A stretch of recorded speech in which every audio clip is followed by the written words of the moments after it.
When something tragic takes place in front of Dr. Cotter's eyeballs, things go bad real quick for her. In contrast, things go real good for us, the viewers, watching this unfold. Let's talk about It Follows. Smile. If you've seen It Follows and like it as much as I do, make sure to subscribe to the channel Adam Does Movies. If you haven't seen it, make sure to subscribe anyways, because I post tons of movie and TV related content here each and every week. Would love to have you stick around. Alright, the movie I'm actually talking about is Smile. I made a joke. I do that as well here, because Smile is the exact same film as It Follows. Isn't that crazy? This is a spoiler-free review, barely gonna cover the plot here. I'm just gonna say, Dr. Carter, top of her game, has a lot of patience with mental disabilities. One day she goes into work, sees a patient who's troubled to say the least, things go bad real fast, and next thing you know, she's seeing these creepy-ass visions show up of people smiling. They got a smile on their face, and we don't want to know how they got these scars. But in order to get rid of this demonic thing that's playing tricks on her, she's gonna have to find out. And she's gonna have to do some digging real fast, because it turns out she only has about 4 to 7 days before that smile turns upside down into a frown. Much like It Follows, this movie is tense as hell. I was grabbed onto my seat, waiting in anticipation for something to happen. The brilliance of movies like this is it's all a mental game. Anyone at any time can just jump up with that creepy ass smile and a scare. And there are in fact quite a few jump scares in this, probably 6 or 7. So if that's not your cup of tea when it comes to horror movies, don't go to this one.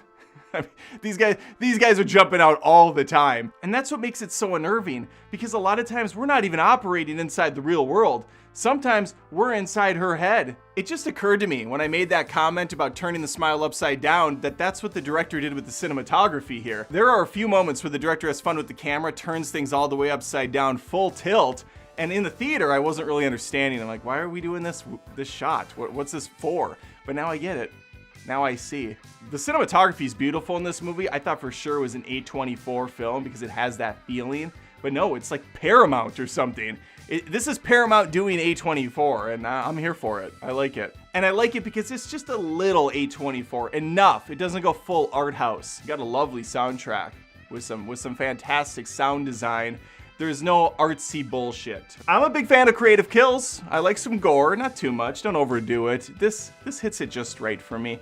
For instance, someone might start to cut their face off, and while some movies might jump away from that, this one's gonna hold on that shot a little bit longer than necessary.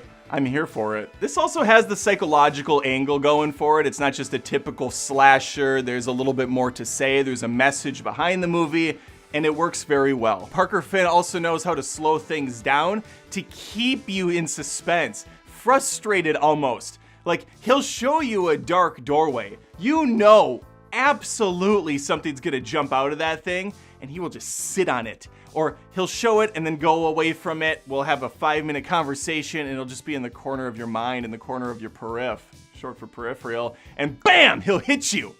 Even when you expect it, it'll still hit you. A woman jumped clear out of her seat at one point, popcorn in the air. I thought she was gonna trip and stumble over the chair in front of her, and just be done just like that. And then I would have witnessed that death, and she would have came back with that smile and stalked me, and we would have had to cross that bridge when we came to it. Performances are all terrific. I will say this, Caitlin Stasey, I believe is the actress. She's the first time we see the smile on someone. 10/10 would still smash. Okay? Beautiful woman. Even with the creepy smile, I still sat there thinking, damn, even with that going on, I would still take her out for a nice meal at Wendy's.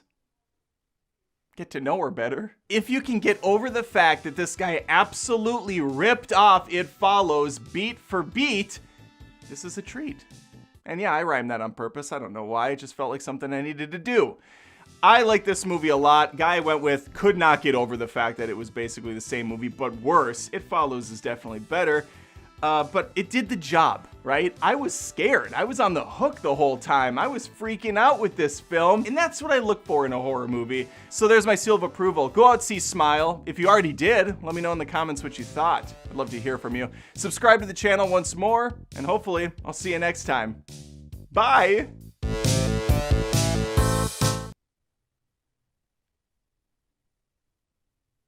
Follow me on Patreon, patreon.com/AdamDoesMovies. Links are in the link tree below. See you later.